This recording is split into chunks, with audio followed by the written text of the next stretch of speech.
Tenemos la sala llena, es decir, es el momento ideal para uno de los platos fuertes de este festival. Oiga, mire, lea en su quinta edición, que es la presencia, la visita y la conversación sobre los libros de Manuel Vilas, uno de los grandes escritores y poetas españoles, a quien pido saludemos con un gran aplauso.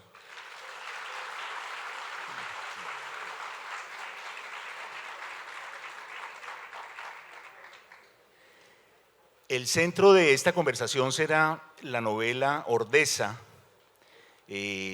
una novela que fue publicada hace aproximadamente un año y que ha tenido una suerte editorial extraordinaria, se ha convertido en uno de los libros más leídos en España y también ha ido llegando a América Latina y a otros países de Europa en múltiples traducciones y ha ido de alguna manera abriéndose campo y espacio en un tipo de percepción de la literatura que a mí como lector me ha alegrado mucho, pero que también me ha sorprendido porque no es un tipo de novela narrativa, argumental, sino más bien es una novela intimista, es una escritura de la realidad y del yo.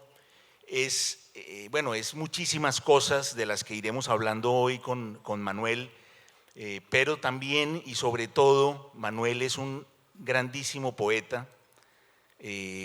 Cuando esta mañana algunas personas asistimos a la lectura cruzada entre Manuel Vilas y el poeta colombiano Ramón Cote, vivimos un momento extraordinario. Éramos 46 personas en el público, más ellos 48, y esas 48 personas vivimos un momento extraordinariamente poderoso de poesía que me hizo también comprender muchos de los elementos que transversalmente están presentes, por supuesto, en Ordesa, este libro extraordinario de Manuel Vilas, y que además él como escritor con dos cabezas, hace un ejercicio que para mí es muy valioso y es ese puente que para quienes estamos como yo más bien del lado de la novela, parece por momentos imposible de cruzar, pero que yo veo que más bien del lado de los poetas cada vez se cruza con más éxito, que es el de ser poeta y al mismo tiempo ser novelista. Es mucho más difícil, creo yo, que un novelista escriba un buen poema. Yo creo que incluso podría ser algo inalcanzable para un novelista, mientras que para un poeta cada vez veo casos, bueno, el caso de Manuel es un caso extraordinario, de cómo desde la poesía pareciera más fácil y más amable llegar a la novela. Y yo quisiera empezar un poco por ahí, dándole la bienvenida y saludando a Manuel Vilas. Viendo un poco la factura de tu poesía, pareciera que es algo relativamente natural dar el paso hacia ese tipo de novela intimista. ¿Lo has vivido de esa manera? Buenas tardes a todos. Muchísimas gracias por haber venido a todos. Muchísimas gracias a Oiga, mire, lea, por haberme invitado aquí, a todas las personas que lo hacen posible. Como son muchas, no las voy a decir todas porque me dejaré algún nombre, pero bueno, Aura Lucía, porque la conocí en Cartagena, pues especialmente quiero recordarla aquí. Pero a todos los que hacen posible este encuentro, a Santiago Gamboa, que ya nos encontramos, ya somos casi pareja, porque el destino, bueno, Santiago es yo estoy enamorado de él porque es un gran conversador y me cuenta cosas maravillosas. El otro día, cenando en Bucaramanga, estaba hablando de libros y yo le dije, porque conoce todos los libros del mundo. Y le digo, Santiago, ¿cómo haces para leer tantos libros? Y me dice, porque soy monógamo. Me pareció una cosa maravillosa. Monogamia y mucha lectura. Bueno, entonces estoy muy contento también de estar con Santiago y estar con todos vosotros aquí en Cali, que es mi primera vez en Cali. Y bueno, al hilo de la pregunta que me ha hecho Santiago, que es una pregunta clásica sobre géneros literarios, yo no, cuando hace algunos años sí que tenía, bueno, pues pensaba en esto, en el problema de los géneros. Ahora yo no me planteo esto como teoría, yo simplemente llevo una cosa en la cabeza, una urgencia, sobre todo cuando escribí Ordesa, que era una urgencia de carácter emocional y era un deseo de contar algo que a mí me urgía, ¿no? que por dentro me quemaba por dentro. Yo comencé a escribir la novela Ordesa cuando murió mi madre. Mi madre murió en mayo del 14 y a partir de ese momento yo entré en un huracán. Estaba muy atormentado porque la muerte de mi madre era el final de una familia, puesto que mi padre ya había muerto. Entonces yo quise narrar, contar la historia de mi padre y de mi madre y digamos que el estímulo fundamental era la narración, contar sus vidas. Ahora bien, para contar sus vidas vi que no me acababa de satisfacer contar sus vidas si en esas vidas no aparecían un sentido poético de la vida, un sentido hermoso, bello, un sentido bello de la existencia. Porque lo que a mí me conmovía de mi padre y de mi madre era la belleza con que ellos transitaron por el mundo. Entonces no me bastaba simplemente contar lo que ellos hicieron en este mundo, sino que quería espolvorear sobre sus vidas un poco de belleza. Y ahí es donde entró la poesía. ¿Cómo se hace eso? Bueno, pues probablemente con muchos años, escribí yo toda la vida escribiendo. Sí es verdad que si la poesía se nota demasiado en una novela, la lastra. Para que la poesía sea efectiva en una narración, no tiene que notarse, tiene que ser como una cosa invisible, un fantasma que esté allí, que no se nota, y de hecho el lector no lo nota de manera explícita, pero está allí y poco a poco lo va llevando al lector, es una manera de captarlo, es simplemente, bueno, hay una novela que yo tenía mucho en la cabeza cuando escribí Ordesa, porque en mi opinión une perfectamente lo que tú has dicho, la narración y la poesía, que es Pedro Páramo de Juan Rulfo. Lleva mucho, es una de las novelas que a mí más me han apasionado, porque es una novela en donde cada frase, es una novela, pero cada frase parece que está esculpida, parece que hay alguien que haya cincelado esas frases como si fuese un escultor. Entonces ahí veía yo, en Pedro, hay más ejemplos, pero en Pedro Páramo veía yo esa singularidad de perfecta unión entre narración y oraciones absolutamente perfectas. También hay una cosa que a mí me fascina mucho, que es el coloquialismo. Porque claro, yo cuando recuerdo a mi padre y mi madre se expresaban de una manera absolutamente coloquial y utilizaban un lenguaje, un español, yo digo en la novela, como el español que hablaban mi padre y mi madre ya no suena en el mundo, me niego a entender, a seguir hablando español, porque el español de mi padre y de mi madre ya no suena en el mundo, ¿no? Ellos utilizaban un lenguaje coloquial y yo estaba también ilusionado o emocionado por tratar de recuperar ese lenguaje coloquial. En el lenguaje coloquial hay muchísima poesía. Estos días Jorge Uribe ha tenido la amabilidad de enseñarme Cali y él utilizaba una expresión extraordinaria, yo no lo había oído, pero que se me ha grabado, era una expresión seguramente coloquial, pero de una belleza infinita. ¿A qué afán? Me decía. ¿Con qué afán? yo cuando escuché, eso es poesía. Es decir, es pura poesía. Cuando entonces le preguntas a una persona, como él me decía a mí, tengo que ir a tal sitio, y dice, ¿hay afán?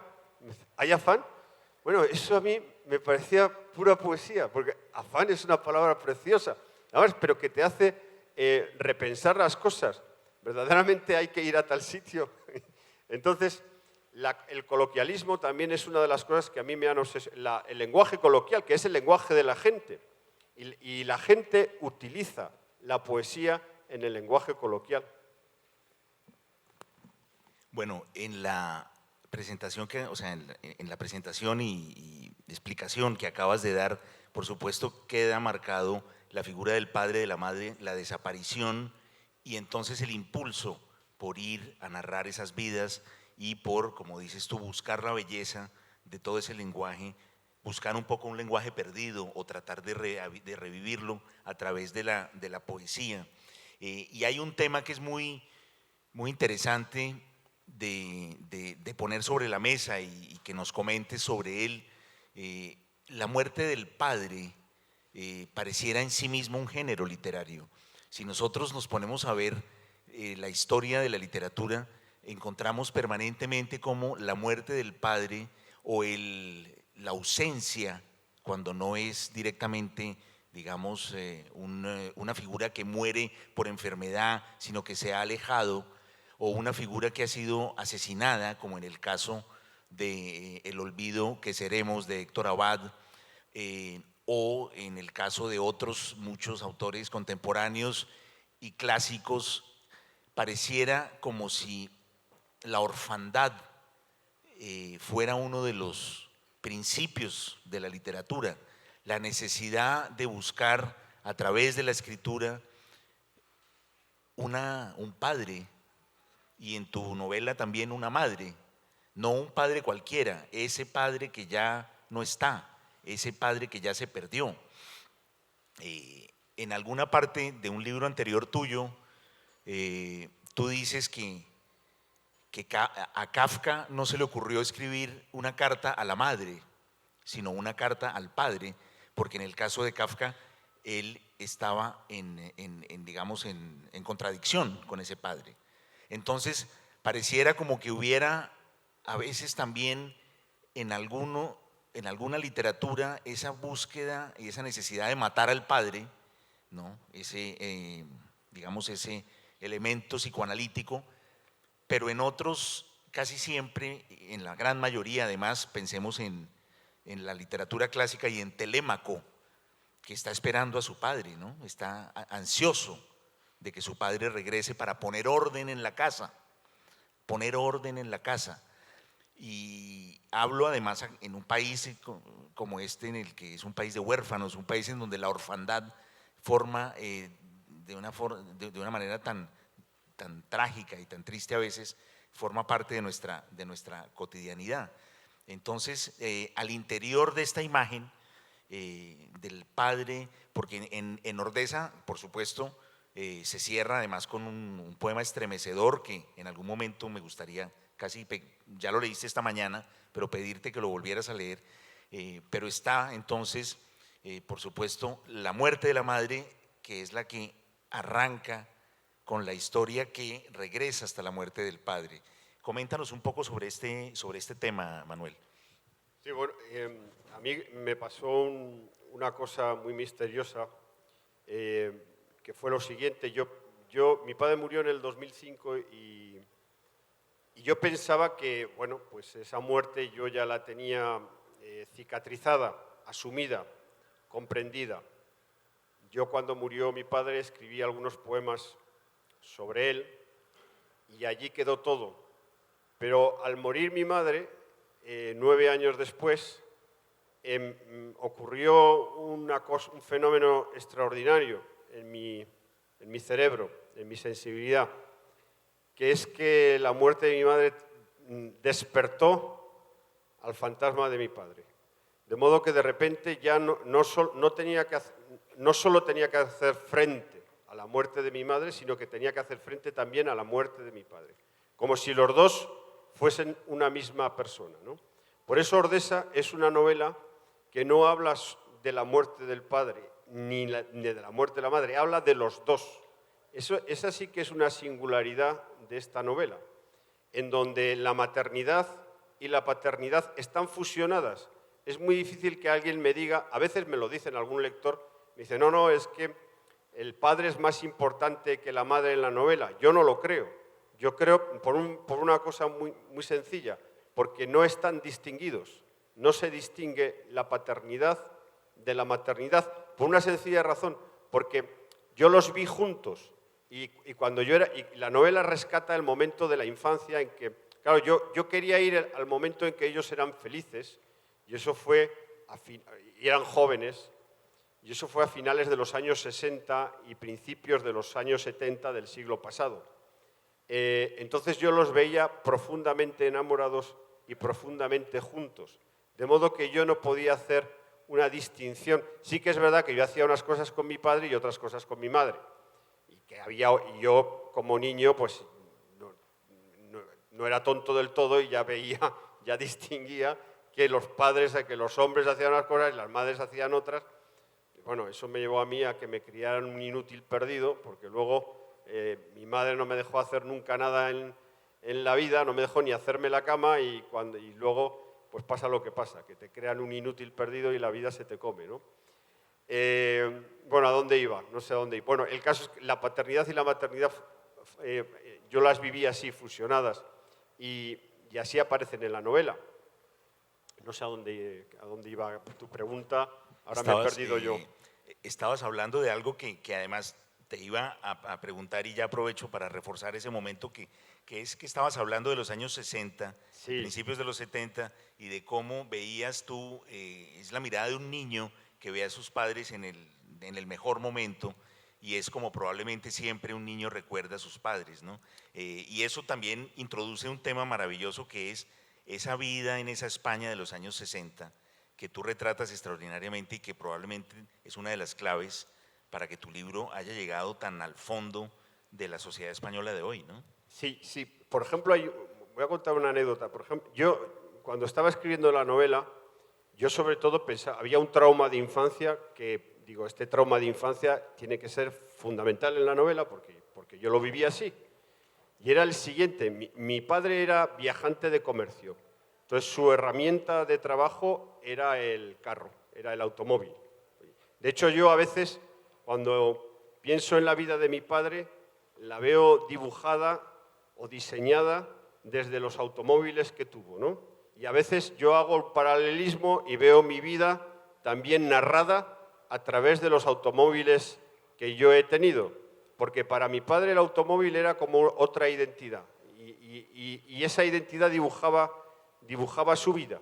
Entonces, mi padre, o sea, y cada época de su vida tuvo no tuvo muchos automóviles, tuvo 2 SEAT 600, un SEAT 850, un SEAT 124, un SEAT 1430 y un SEAT Málaga. Entonces, este es el diseño, la arquitectura automovilística de mi padre. Para mí es sagrada, es lo que él tuvo, los carros que él tuvo.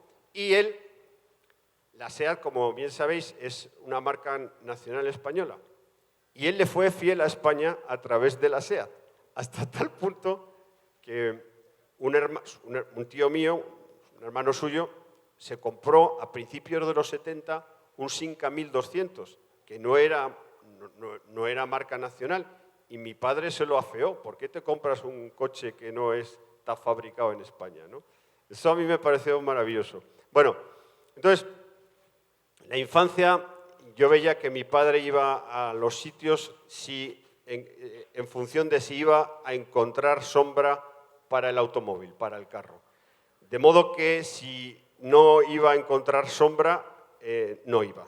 Si no estaba garantizada la sombra, no iba. Mi padre fue bien hasta el año 1975 en su trabajo. A partir de ese año le fue muy mal.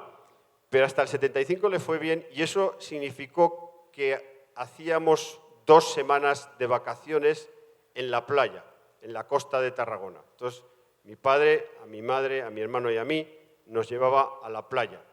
Y nos llevaba a un hostal que encontró que estaba muy bien, pero no estaba en primera línea de playa, estaba a 10 minutos de la playa. Y a la playa en la que íbamos había 4 árboles, 4 eucaliptus. Es decir, había 8 sombras, no había más. Porque, bueno, esas 8 sombras enseguida las ocupaba la gente que trabajaba en el entorno, porque había tiendas y había algunos establecimientos y ocupaban esas sombras. Entonces yo recuerdo que mi madre, en las vacaciones, en agosto, me levantaba a las 7 de la mañana en España, sé que vosotros madrugáis mucho, pero a las 7 de la mañana en España es una hora tremenda, es muy pronto, ¿no? Me despertaba a las 7 de la mañana mi madre y me decía, levántate, levántate. Y yo le decía a mi madre, pero mamá, si estamos de vacaciones, si yo cuando vamos al colegio me levantas a las 8 de la mañana y ahora estoy de vacaciones, porque los colegios en España empiezan a las 9 las clases. Ahora que estoy de vacaciones, déjame dormir, ¿por qué me despiertas a las 7 de la mañana? Y mi madre me decía, porque tu padre tiene que dejar el automóvil, tiene que dejar el coche en la sombra, y porque si no nos va a matar a todos si no deja el coche en la sombra. Y efectivamente, llegábamos a las 8:15, entre 8:15, 8:30, y entonces había sombra. Y si llegábamos más tarde de las 8:30, no había sombra. Y eso era una tragedia familiar. Entonces, de repente, éramos los primeros que llegábamos a la playa. Entonces, eso yo lo tenía grabado en mi memoria infantil, grabado como si a fuego. Entonces, de repente, un matrimonio, un hombre, una mujer y dos niños en una playa desierta, porque no había nada, porque la gente llega, en España la gente va a la playa sobre las 10, 10:30 de la mañana, pero a las 8:30 de la mañana no va nadie. Y ahí estábamos los 4, ¿no? Esa idea de la playa desierta y el coche bajo la sombra, el automóvil bajo la sombra y mi padre, bueno, ya podéis veranear todo lo que queráis, ya disfrutar de la playa porque mi bien preciado en este mundo está bien protegido y está en la sombra.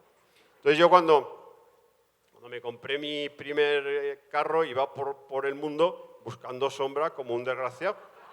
Sí, hasta tal punto que, bueno, pues sí, y era un coche viejo, absolutamente, que daba igual que le diera el sol como que le diera lo que fuese, ¿no?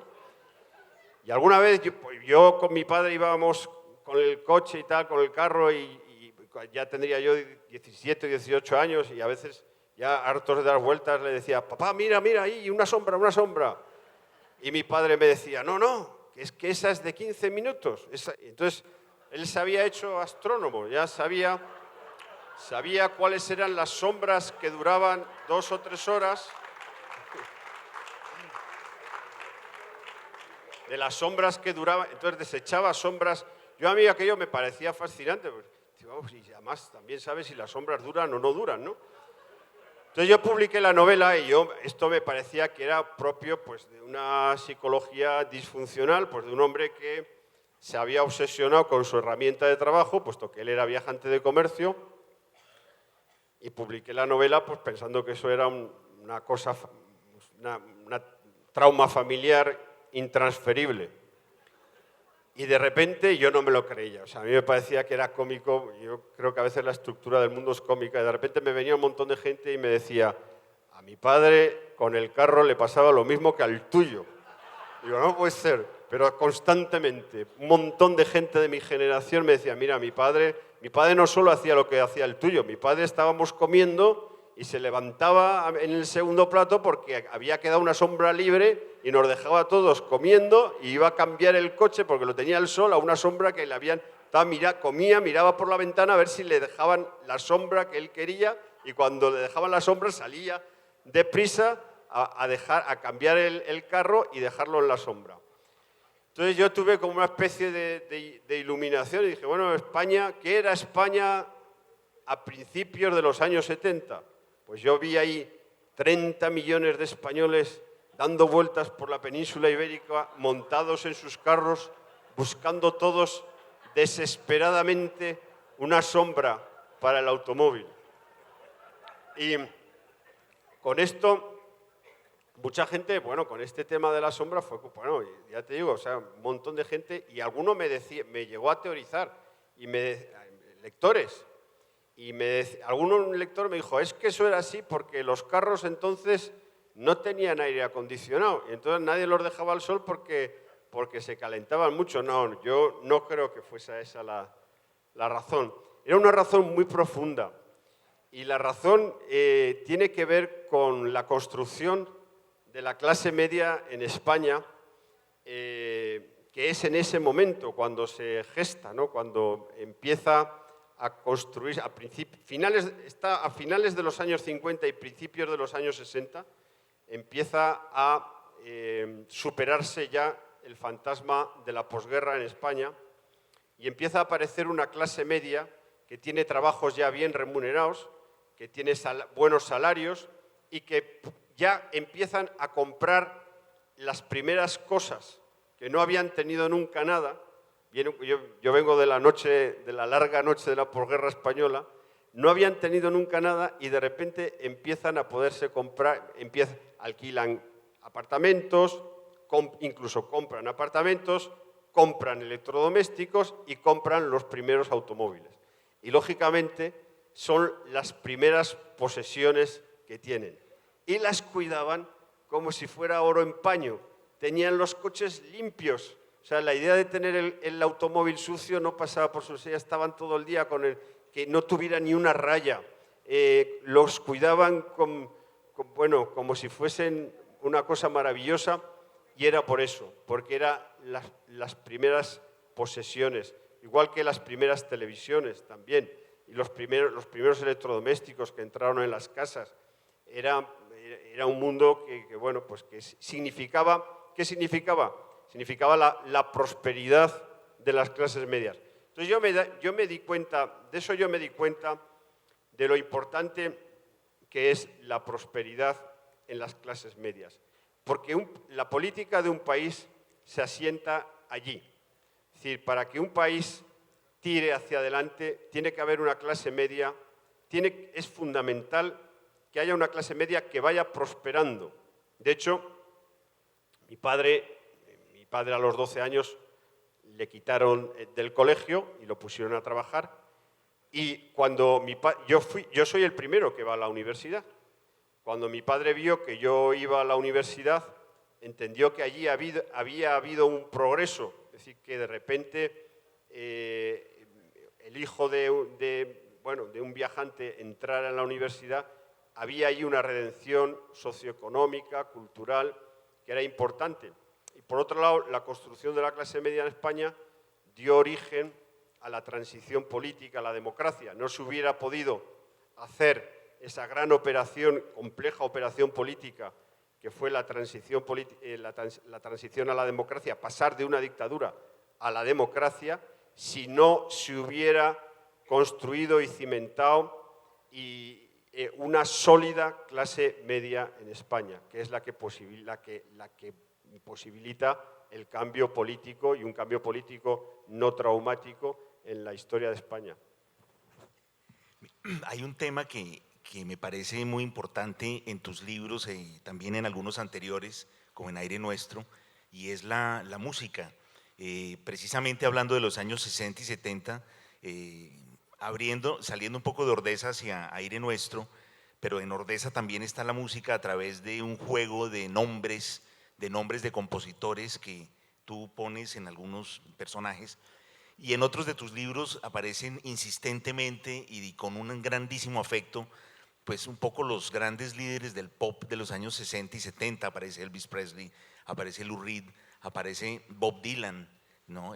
Como una figura casi, bueno, junto con Elvis Presley, pues son figuras extraordinariamente míticas, y claro, lo que tú cuentas, esa experiencia de esa clase media de los años 60, ese país un poco sumido en esa oscuridad, que así por lo menos nos lo ha mostrado tanto la literatura, ¿no? Esa España de la posguerra, parece siempre como de personas vestidas de oscuro, de mujeres un poco lorquianas, parecen todas Bernarda de Alba. Así lo hemos mirado, así vemos un poco esa posguerra a través de la literatura española. Pero claro, en otros lugares del planeta pues estaba rompiéndose esa maravillosa explosión también de los años 60 del rock, bueno, de las drogas, de la libertad sexual, es decir, todo ese mundo. En tu novela y en tu obra en general, también en tu poesía, porque he visto que forman un todo. Esta mañana tú leíste un poema bellísimo en el que el carro también es un protagonista, un carro tuyo que llevas a reparar y te dicen que lo tienes que llevar al desguazadero, que ya no sirve más. Y ese es un momento muy difícil porque coincide también con una enfermedad de tu perro al que te recomiendan sacrificar porque va a morir dentro de 3 meses. Entonces va a morir el perro y el carro hay que destruirlo. Y ambos te acompañaron durante 14 años. También hay un cuento en donde cuentas larguísimo la historia de un SEAT 850 en Aire Nuestro. Pero volviendo a la música, veo que todos esos elementos, tanto de la música pop, que prefiguran una cierta modernidad o un deseo de modernidad también, ¿no? Que contrasta un poco con esa España oscura. En fin, veo que hay un grandísimo afecto en tu obra por todos esos grandes y maravillosos íconos musicales. ¿Tú lo percibes así? Sí, claro. Yo soy melómano, yo estoy todo el día escuchando música. De hecho, para mí la música ya tiene capacidad sanadora. Yo viajo en mi portátil, tengo toda la música que necesito, todos los días escucho música. Me hace gracia porque estaba pensando al hilo de lo que estabas diciendo, porque en la infancia yo me acuerdo que a mi madre le gustaba Julio Iglesias y solo le gustaba Julio Iglesias. Y claro, yo le acabé cogiendo manía a Julio Iglesias porque me parecía un poco, pues eso, lo que en España llamaríamos hortera, ¿no? Entonces yo le llevaba, yo llevaba música de rock and roll y tal, y veía que mi madre, los discos que yo escuchaba, yo escuchaba a los Rolling Stones o a Bob Dylan o a Elvis Presley, y claro, mi madre decía, pero este que está escuchando, este hijo mío, ¿no? Y mi padre igual, porque a ellos les gustaba Julio Iglesias y les gustaba bailar y tal, ¿no?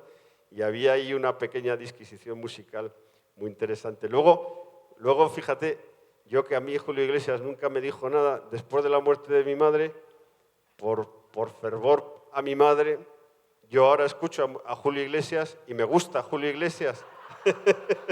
Me gusta Julio Iglesias porque a mi madre le gustaba Julio Iglesias. No, pero yo tuve un problema. Al hilo de lo que cuentas, muchos lectores se sorprenden al ver que los personajes de Ordesa se llaman como los ilustres y grandes compositores de la historia de la música. Yo cuando escribí la novela, claro, yo tenía un problema de carácter de pudor. Yo tenía un problema de pudor porque no podía nombrar a los personajes con el nombre real. No podía decir sus nombres reales, porque pues es una novela autobiográfica y me producía un enorme pudor. Yo no sabía quitarme ese pudor de encima. Y eso me hizo, técnicamente, desde el punto de vista técnico de la novela, me costaba arrancar, hasta que empecé a probar a llamarles a los personajes con los nombres de los compositores en función del parecido espiritual del personaje y el tipo de música que representaban los nombres. Por ejemplo, mi madre, yo pensé, a mi madre que era dramática y apasionada, pero muy dramática y muy del drama, ¿qué nombre le pongo? Y dije, Wagner, Richard Wagner. Mi padre, que era solar y que era divino y apolíneo, digo, pues Juan Sebastián Bach. Y así fui bautizando a toda mi familia en función del parecido espiritual de los miembros de mi familia con los músicos, ¿no? Y a cada uno le fui asignando el nombre de un compositor. Y vi ahí que por ejemplo, había una idea de poesía, ¿no? Era decir, bueno, ¿qué fue tu familia? Tu familia que ya no existe, ¿qué fue? Porque mis tíos también, hay un tío que se llama Monteverdi, hay otro tío que se llama Rasmaninov, bueno, era maravilloso ir bautizando a toda tu familia con los compositores. Y además, claro, yo estaba contento porque para mí era como si esos personajes tuvieran música, ¿no? Me sonaban a mi tío Rasmaninov, el hermano de mi padre, y al final lo llamo Rasma, y me sonaba Rasmaninov, que es un compositor que a mí me gusta mucho, ¿no? Y digo, qué maravilla, ¿qué es tu familia? Mi familia es la historia de la música. Y me pareció una idea muy bonita, ¿no? Y vi que funcionaba. Cuando se lo dejé al editor, digo, uy, no sé si esto tan arriesgado, esto de llamar a los personajes Bach, Wagner, Monteverdi, Rasmaninov, a mis hijos Vivaldi, Brahms, si esto va a funcionar. Y el editor me dijo que funcionaba perfectamente y luego los lectores me lo han confirmado y quedó. Y sobre todo había esa idea poética, ¿no? Como si todo mi pasado, como si todo el pasado. También había como decirle al lector, mira, hay una posibilidad de convertir el pasado de una persona en música, ¿no? Y era muy bonito. Manuel, basándome en una conversación que tuvimos privada, en la que tú me dijiste que efectivamente había, hablando de influencias literarias, de diálogo con otros autores, que para ti había sido importante en algún momento la obra de un novelista que seguramente acá en esta sala y sobre todo los jóvenes han leído mucho y con gran devoción, que es Roberto Bolaño. Me gustaría que comentaras un poco esa lectura que tú hiciste y cómo de pronto esa influencia llegó hasta tu libro, no solamente Ordesa, sino también los anteriores e incluso la poesía, porque Bolaño también había sido poeta, solo que muy poquito, muy poco tiempo. Él incluso con mucha gracia decía, yo como poeta soy más bien de los malos, decía. Entonces, bueno, ¿cómo fue ese diálogo que de pronto llegó hasta tus libros con la obra de Bolaño? Sí, hay una cosa en Bolaño con la que yo me identifico mucho y que está también en mí, que es ese suministro poético que hay en las novelas de Bolaño. Es decir, bueno, ya en el caso de los detectives salvajes, ya los protagonistas de la novela son poetas, ¿no? La idea de la poesía como búsqueda existencial, es decir, la idea de vivir la poesía que ocurre en los detectives salvajes era lo que a mí me seducía muchísimo, ¿no? Y esas novelas cuyo significado final y último se escapa porque es de carácter poético. O sea, el significado final de los detectives salvajes, ¿cuál es? Pues, o de 2666. Pues es poesía el significado que tienen esas novelas. Y eso me atraía muchísimo porque ocurre un poco también en Ordesa. Lo que pasa es que Bolaño, él hacía autoficción. En Los detectives salvajes hizo autoficción. Y yo hice autoficción en novelas mías anteriores, pero en Ordesa no. En Ordesa yo me separé por completo de toda esa, de Bolaño y de toda esa literatura. Yo soy un escritor a veces de rupturas, ¿no? Y en Ordesa me alejé muchísimo de mi obra literaria. Y me pasa una cosa muy graciosa, que es que cuando algunos lectores me dicen, recomiéndanos otro libro tuyo que no sea Ordesa, y pienso en mis libros anteriores y no recomiendo ninguno. Y no recomiendo ninguno. Esta mañana me ha pasado con una lectora que me estaba diciendo, oye, dime algo que no sea Ordesa. Y fíjate, mis editores me matarían, ¿no? Y entonces, porque había una cosa en la autoficción que a mí no, que yo hice autoficción, que ahora no me gusta, que es lo artificioso o una falta de autenticidad que está en la idea de la autoficción. Una especie de artificio y de ilusión, que está muy bien, literariamente está muy logrado, pero claro, en mis necesidades emocionales ahora ya no entra eso. Yo necesitaba un relato poderosamente autobiográfico. No me interesaba... Claro, yo iba a hablar de mi padre y de mi madre. ¿Cómo iba a inventarme nada? No tenía sentido que me inventara algo. Sería una falta de dignidad absoluta, ¿no? Entonces, ahí yo me alejé mucho, porque yo ya hice, en Nordesa yo hice autobiografía. A quien me acerqué entonces fue a los narradores de carácter autobiográfico, empezando por Proust, que es el primer gran narrador contemporáneo que abre las puertas a la narración autobiográfica, y lo hace además desde el punto de vista que a mí me interesaba, que era, es decir, muchas veces, yo estuve hace unos días en un debate con otros escritores en Italia, en un debate sobre la autobiografía. Y estaba con Antonio Muñoz Molina, el escritor español, y Antonio dijo una cosa sobre el problema del narrador autobiográfico, el problema de la responsabilidad que tiene alguien que va a contar, que va a hacer un relato autobiográfico. Su responsabilidad, en tanto en cuanto va a narrar vidas que no son la suya, que son vidas de los demás. Claro, y a mí eso sí que me dice, porque yo a veces, ya en un plano moral y ético, yo me preguntaba, y algún amigo escritor me lo ha dicho, ¿qué autoridad tienes tú para contar la vida de tu padre y de tu madre? ¿Por qué? Porque no es tu vida, son las de ellos. Entonces yo eso lo he interiorizado mucho. Pero ¿qué pasa si yo no cuento la vida de mi padre y de mi madre? Pasa algo horroroso que tiene que ver con Proust. Pasa que nace el olvido.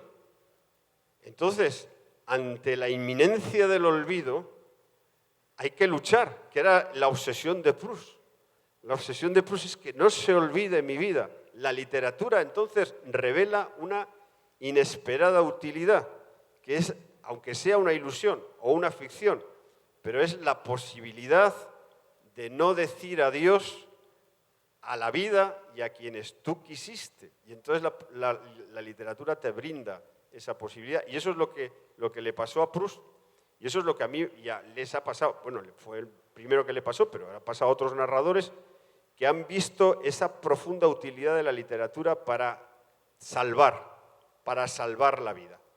Y entonces pensé, bueno, mi responsabilidad es salvar del olvido a quienes yo tanto quise. Por tanto, éticamente, moralmente, es válido. Muy bien.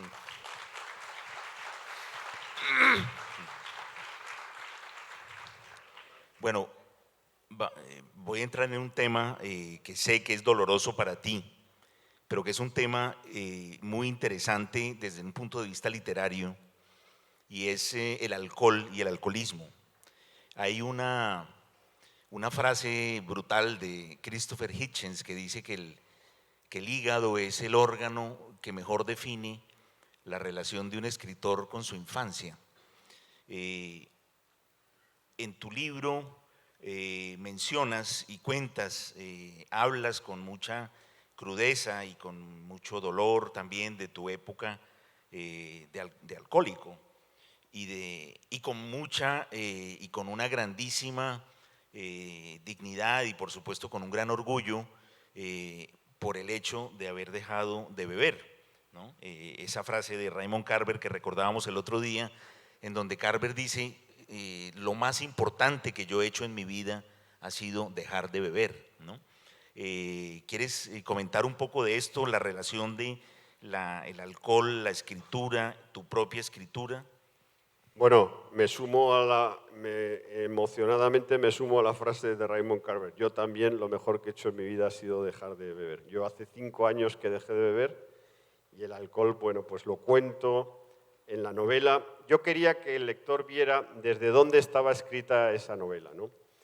Y estaba escrita desde un hombre que ha abusado de la bebida, desde un divorcio, desde lugares duros de la experiencia humana, pero no exentos de comedia, porque en Ordesa, por ejemplo, se narra, referido al alcohol, se narra lo siguiente, y es tal cual.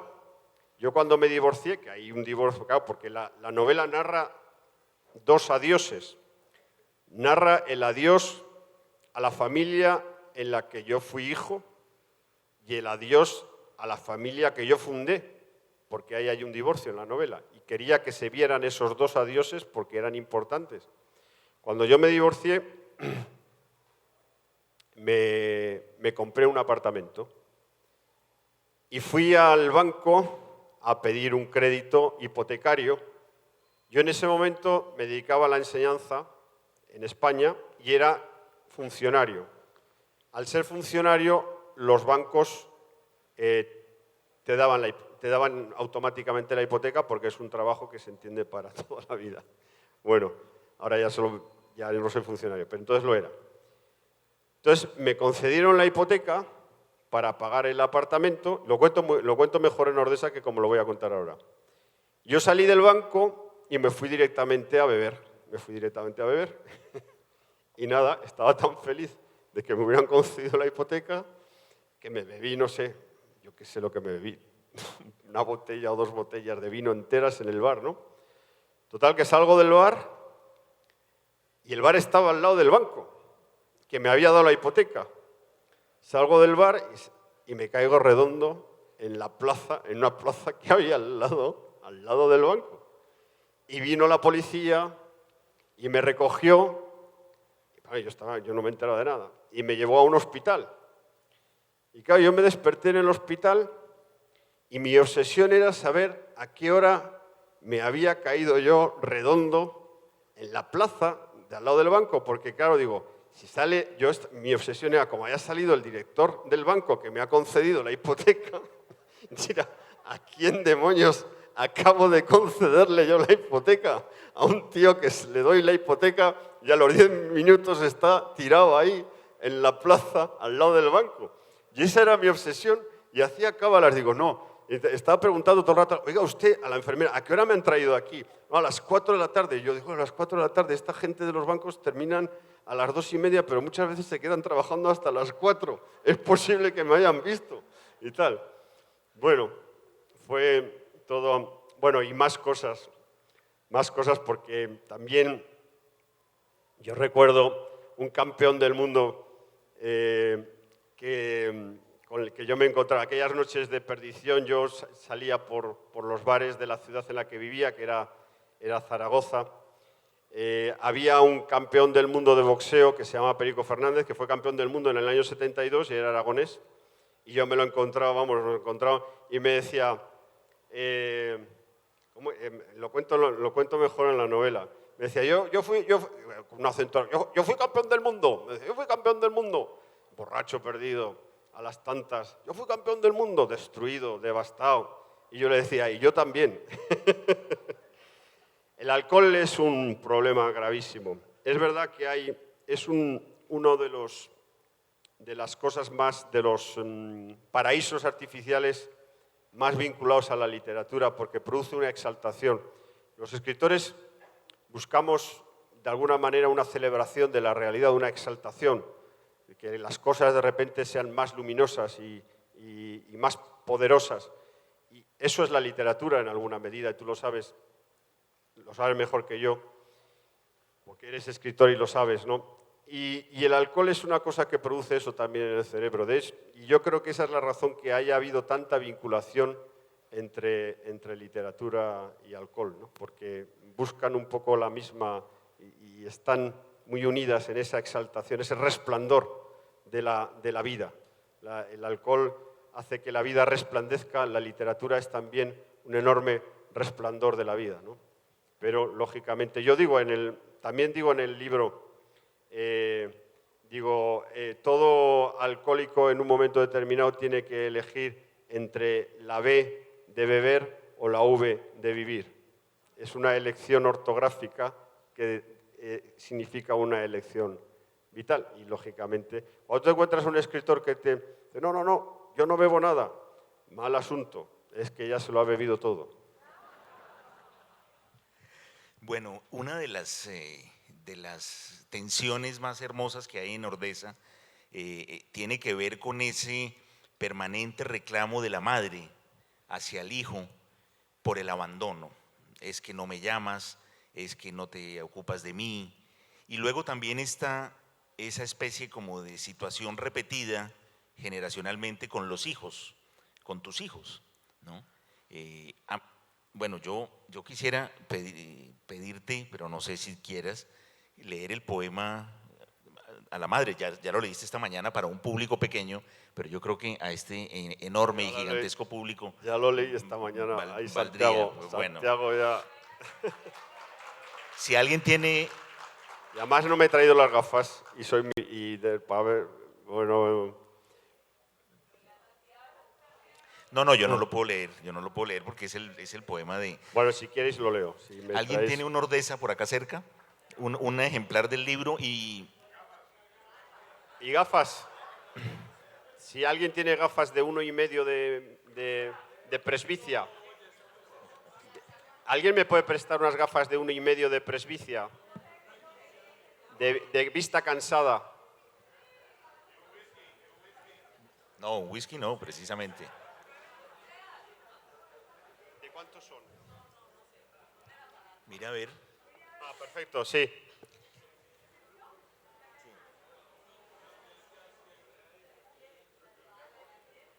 Sí, perfecta.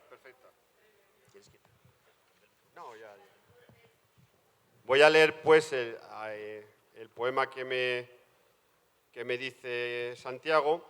Es un poema que tiene que ver con un número de teléfono que era, efectivamente, mi madre me llamaba, como tantas madres, me llamaba por teléfono todos los días. Todos los días, pues, para preguntarme qué había comido, que si hacía frío, si me había abrigado, y si tenía un viaje y yo tenía que manejar, que tuviera todo el cuidado del mundo, cosas de este tipo, ¿no? Y muchas veces yo no le cogía el teléfono, no atendía la llamada, pues porque yo creía que estaba haciendo otras cosas más importantes y no atendía la llamada. Y un día tuve como una iluminación, ya cercana a su muerte. Un día tuve la iluminación, ya estaba muy mayor ella, de que su número de teléfono no volvería a aparecer nunca más en la pantalla de mi celular. Y efectivamente, eso es así, ¿no? Y entonces, a partir de ese momento, atendí siempre todas sus llamadas. Mi madre y mi padre siempre tuvieron el mismo número de teléfono. Yo, de hecho, cuando a veces dicen, ¿por qué no te haces un tatuaje? Yo, si me hiciera un tatuaje, me tatuaría el número de teléfono de mi padre y de mi madre, porque siempre vivieron en la misma casa y nunca les cambiaron el número de teléfono. Normalmente la gente cambia de número de teléfono, digo fijo, no de celular, pues porque se cambian de casa.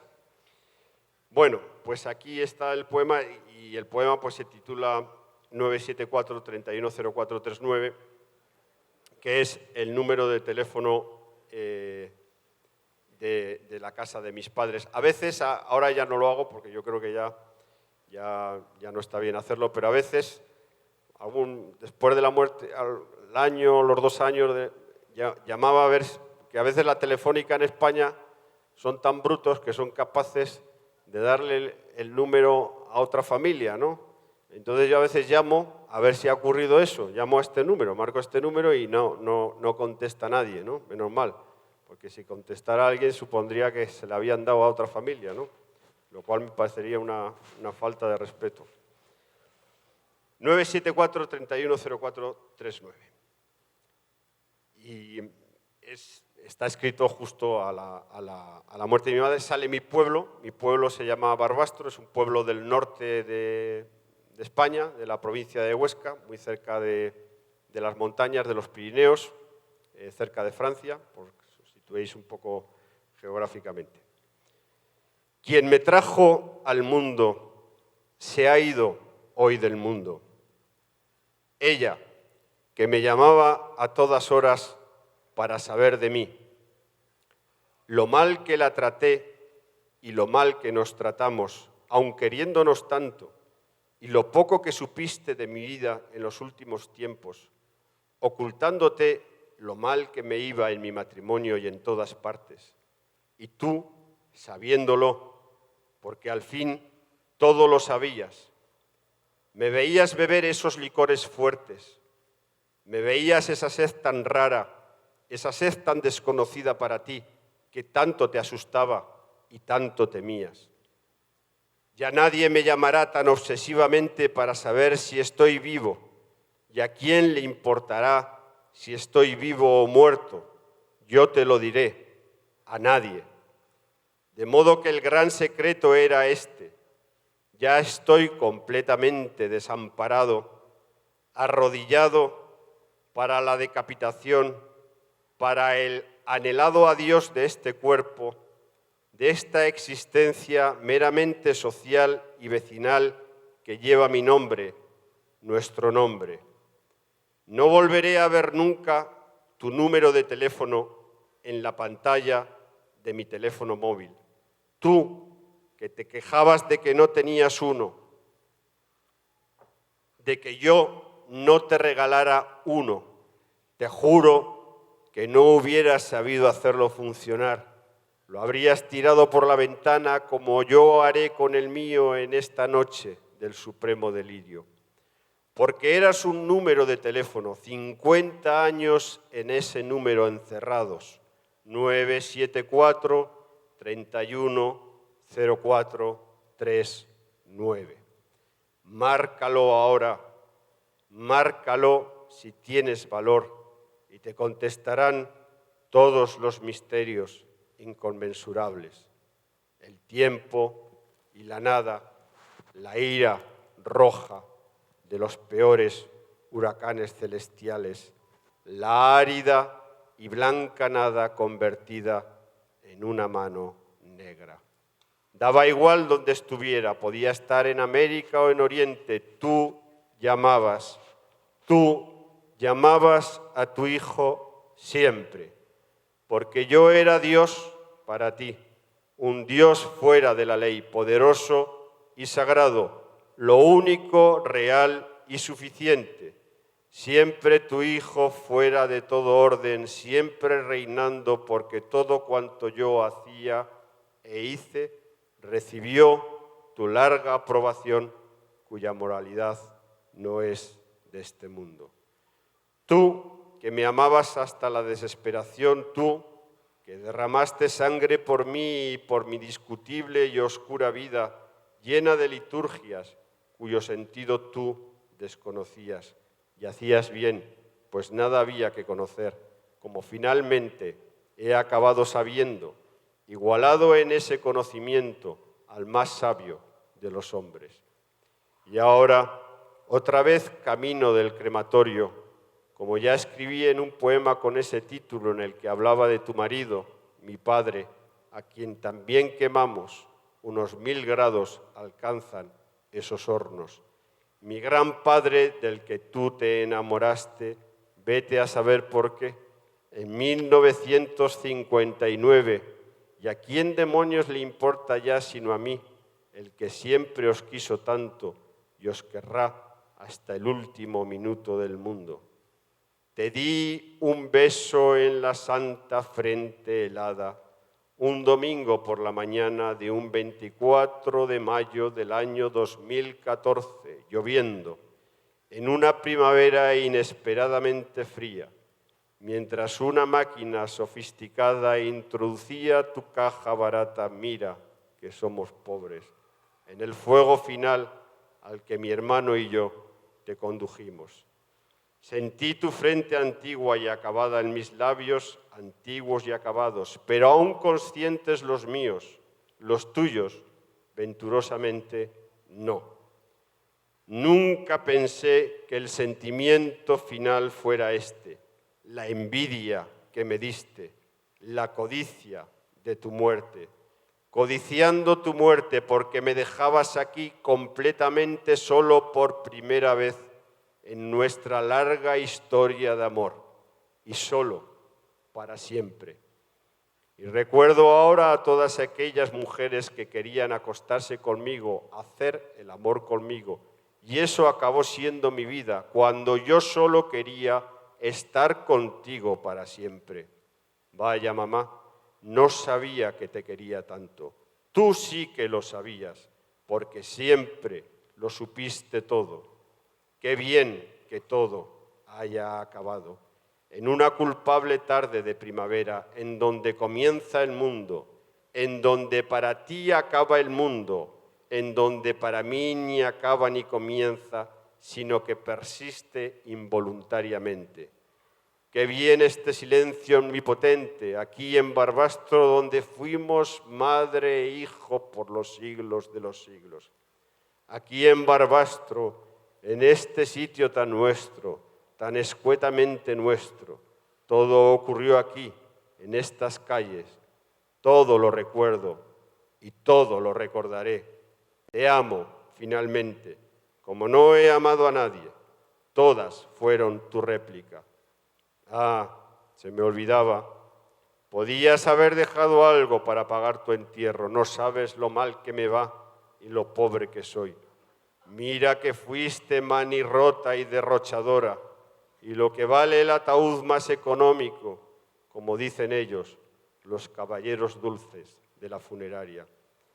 Mira que fuimos pobres y desgraciados tú y yo en esta España de grandes hijos de puta enriquecidos hasta la abominación. Y aún así, pobres como ratas tú y yo, mantuvimos el tipo como dos enamorados. ¡Qué bien! ¡Qué hermoso! Cuánto te quiero, te quise, ya no sé, y a quién le importa. Desde luego no a la historia de España, nuestro país, si es que sabías cómo se llamaba la solemne nada histórica en que vivimos papá, tú y yo.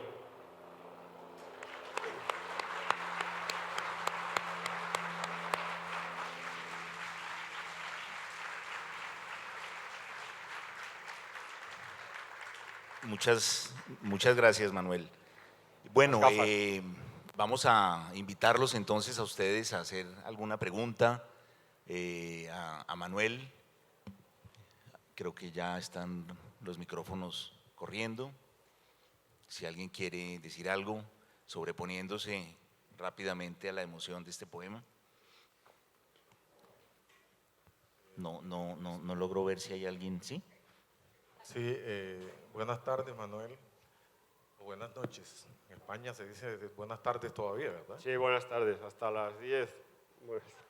Ojalá eso te sirva para sentirte un poquito en tu tierra. Sí. Primero, una alusión al tema del alcohol. Pues nada más fugaz. Edgar Allan Poe dice que, y esto parece ir en contravía de lo que tú has hablado un poco, de sentirte como que el alcohol podría ser favorable. Él no dice que es desfavorable tampoco, pero sí dice que no hay peor enfermedad que el alcohol, dice Edgar Allan Poe. Y tú también lo dices de otra manera, ¿no? Al decir que lo mejor que has hecho es dejar de beber. Entonces, quería hacer esa simple anotación ahí un poquito, que no sé si quisieras agregar a propósito de lo que dice Poe, pero la pregunta, si es que es una pregunta, apunta hacia la novela como el género de algo de lo que has estado hablando reiteradamente o in extenso durante tu presentación acá, durante esta memorable sesión. Has estado hablando de la clase media. Entonces, yo no tengo una teoría al respecto, pero ahora mismo se me ha ocurrido, escuchándote, que bueno escucharte porque resulta tan suscitativo. Se me ha ocurrido pensar que la novela es como el género de la clase media. Yo pienso de Cervantes para acá. Cervantes cuando escribe ya estamos en una sociedad moderna, una sociedad donde hay clase media. Te aseguro que Alonso Quijano es un hombre de clase media. No es un hombre tan pobre que no tenga una biblioteca y que no tenga un caballito y estas cosas, ¿verdad? Y tiene una educación. Lo invito a hacer una pregunta. Exacto. Entonces, no es una pregunta como te tengo dicho, sino, bueno, sí, ya, déjame decirlo. Sí, consideras que la novela puede ser el género de la clase media. Te lo agradezco. Bueno, yo, claro, en Ordesa está la clase media porque era la que a mí me tocó. Claro, si yo hubiera sido, yo qué sé, un aristócrata, pues probablemente, claro, no hubiera coincidido. Yo sí creo que la novela refleja la clase media, porque por una razón, porque la novela es el género popular por excelencia y no hay nada más popular que la clase media, de alguna manera. Entonces, y la novela tiene, por lo menos desde el 19, tiene una responsabilidad, la responsabilidad de la representación histórica de la vida, ¿no? Y indudablemente desde las sociedades del 19 hasta pues, las sociedades burguesas, las clases medias, también hay una novela del proletariado. Digamos que yo diría que más bien lo que hace la novela es una representación inteligente de las sociedades humanas. Y las sociedades, pues evidentemente, hasta el día de hoy tienen clases, ¿no? Y desde ese punto de vista, y claro, el predominio de la clase media en la novela tiene que ver con el predominio de la clase media en la historia, ¿no? En la historia de las sociedades occidentales. ¿Más preguntas? Manuel, yo no voy a hacer una pregunta. Yo voy a darte las gracias por haber venido. Y quiero compartirles que Ordesa cambió mi vida. Con Ordesa me enfermé. Ordesa es un libro que deja una huella, como cuando se hierra a una vaca, a un toro. Se los digo porque fue mi experiencia y le doy las gracias, no solamente por existir, sino por Ordesa. Gracias a ti, Auraluz. Gracias por tu generosidad, Aura Lucía. Y te voy a decir una cosa. Realmente un escritor al final hay una cosa que a mí sí me importa mucho de la literatura, porque a veces las teorías de la posmodernidad que hablan de la inutilidad de la literatura, yo creo que yo defiendo siempre la utilidad de la literatura, porque me asustaría y me dolería mucho pensar en que la literatura es algo inútil. Yo creo que la utilidad de la literatura está en iluminarnos zonas de nuestra vida, ¿no? Yo como lector he ido a muchos libros para saber de mí, para saber mejor quién soy, para que esos libros iluminasen mi experiencia humana, ¿no? Y ese es el sentido de la literatura. Y cuando un escritor escribe, lo que quiere es dar a sus lectores lo que él ha visto en la vida, ¿no? En realidad los libros no son. Nosotros venimos aquí, los escritores, hablamos de nuestros libros, pero en realidad no son nuestros. Los libros son de los lectores, de quienes los hacen suyos.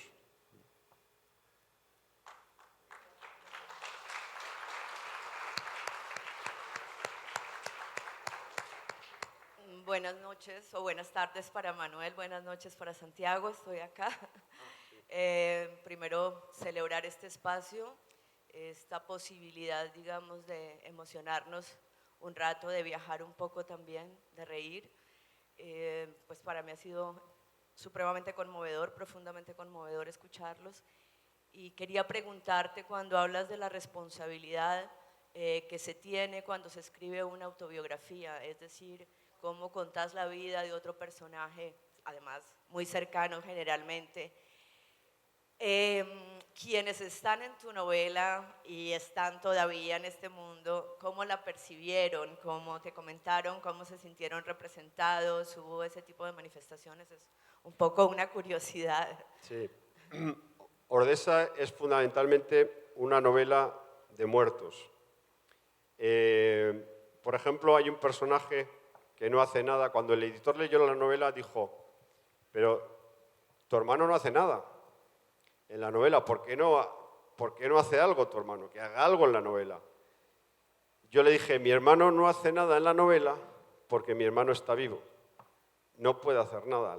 Y mis hijos únicamente están, es verdad que están, pero están al servicio exclusivo de la continuidad de la idea de padres, madres e hijos, ¿no? Como símbolo de esa continuidad. Los personajes fundamentales de la novela están todos muertos.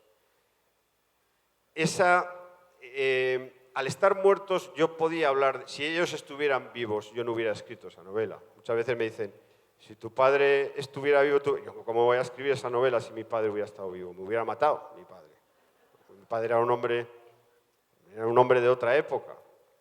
Y bueno, no voy a entrar en detalles porque el otro día me encontré con una amiga de mi padre que tenía toda la novela subrayada y me contó cosas, una amiga de mi padre que tenía 88, 89 años, me contó cosas de mi padre que yo no sabía y yo le dije, oye, ¿conociste que eras tan amiga de mi padre?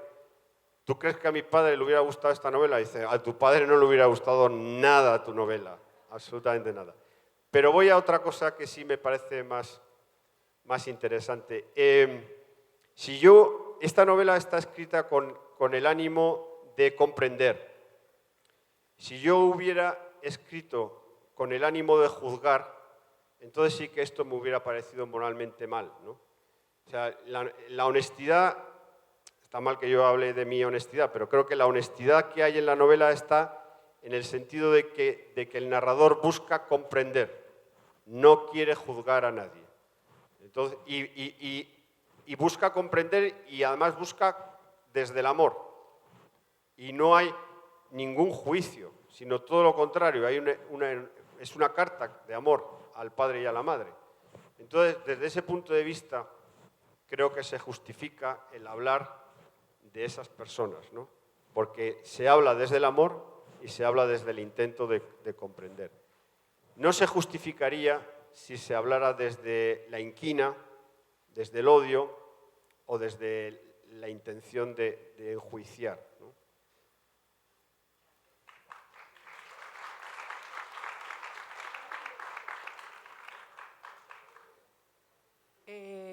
Bueno, yo no he leído aún la novela, pero el día de hoy me documenté un poco con un reportaje que le hizo alguna persona en España y usted definía su novela como una carta de amor a sus padres. Entonces eso pues me trajo con mucha alegría a escuchar esto. Mi pregunta va, ¿por qué el nombre de la novela? Bueno, sí. El nombre de la novela es un lugar, es un topónimo, es unas montañas, es un valle pirenaico de los Pirineos, una cordillera que está entre Francia y España, y era un sitio que a mi padre le gustaba mucho ir porque había árboles, era un país había árboles y dejaba el coche en la sombra. Ahí sabía que tenía la sombra garantizada porque había cientos de árboles. Era un lugar muy hermoso y a él le gustaba ir allí.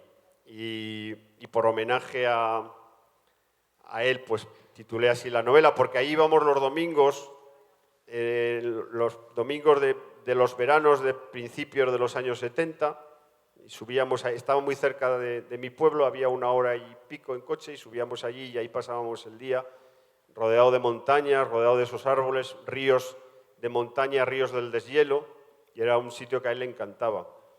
Y es un sitio que es parque nacional, no se puede tocar, se declaró parque nacional en 1918, ahí no se puede edificar ni se puede hacer nada, está igual. Cuando esta novela se presentó en Madrid, la presentó Antonio Muñoz Molina y dijo una cosa que yo no había caído en la cuenta a propósito del título. Ordesa son montañas, las montañas son montañas de 3.000 metros de altura, son montañas, son montañas importantes. Las montañas perduran. La vida humana, los que fuimos, las familias que íbamos a ese sitio, nos marchamos, pero las montañas quedan allí. Entonces, es verdad que en la novela hay ese contraste, ¿no?, entre lo que perdura y lo efímero. Y esas montañas llevan miles y miles, llevan millones de años allí, esa cordillera. Y los que estamos en las faldas de esas montañas, nuestras vidas pasan, ¿no?, y ellas quedan. Entonces es como una apelación a lo inalterable o casi a la eternidad de la naturaleza, ¿no?, en alguna manera. Todo eso está en ese título. Bien, la última pregunta.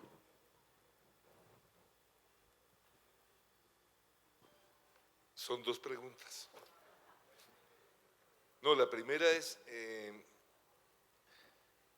España es un país infinitamente rico en tradiciones artísticas. Por ejemplo, la Me música… estaba asustando porque Sí. es normal que has matizado. Infinitamente rico. Sí, No, no, ya. en realidad, en este siglo que pasó, se descubrió muchísima música barroca, música de otros periodos que era completamente desconocida para el mundo. En la literatura, ustedes tienen a Góngora, tienen a Quevedo, tienen… Bueno, los tenemos Sí. todos. Son, No, son los… patrimonio de todos Sí, los pero hablantes del yo, español. yo quería preguntar respecto a poesía, ¿cuál fue la influencia más cercana? Eso. Y por otro lado, una vez que uno ha narrado la vida de los padres, una vez que los padres se han ido, el que sigue es uno. Hay una continuidad, va a haber una novela nueva sobre Villás. Sí, la va a ver, la va a ver. Tiene el relato autobiográfico, no se acaba en Ordesa y tengo una novela nueva terminada que continúa Ordesa. La poesía está a los dos lados del Atlántico. Yo también, para mí Gabriel García Márquez es un escritor mío. Yo creo que el patrimonio, Quevedo es patrimonio de todo hablante del español. Yo creo firmemente en eso. A mí la poesía de Pablo Neruda, que era chileno, me resulta tan mía como la poesía de Federico García Lorca, que era español, ¿no? En ese sentido yo creo que yo me he nutrido de todas, o César Vallejo, que es un poeta que a mí me gustó mucho, o Octavio Paz, o Jaime Gil de Viedma en España, o Luis Cernuda. Hay un acervo poético en la literatura en español tremendo. Yo creo que también hay muchos premios, ¿no? Tenemos Gabriela Mistral, Pablo Neruda, Octavio Paz, Juan Ramón Jiménez, Vicente Alexandre. Es decir, sin duda, el peso de la poesía en español es importante. Hay una enorme y vasta tradición de poesía en español. Yo me gustaría sentirme, ¿cómo diría yo?, en deuda con toda esa enorme… Casi no querría señalar un nombre, sino verme a citar toda la enorme tradición de poesía en español a lo largo del tiempo y especialmente en el siglo XX, que desde luego ha sido en las dos orillas, en Latinoamérica y en España, ha sido siglo de poetas. Incluso, fíjate que Santiago Gamboa me contaba el otro día una historia muy, muy bonita a propósito de un poeta amigo nuestro. Era un poeta amigo de Santiago que solo leía poesía. Y Santiago le regaló 100 años de soledad. Le dijo, léete esto, porque él solo no quería leer novelas. Y se leyó 100 años de soledad y luego cuando le devolvió el libro le dijo, pero es que esto es poesía. Bueno, pues hemos llegado al final de esta conversación. Muchísimas gracias, Manuel, por tus libros. Y a todos ustedes, los esperamos mañana. Oiga, mire, lea, continúa toda la semana. Gracias. Muchas gracias.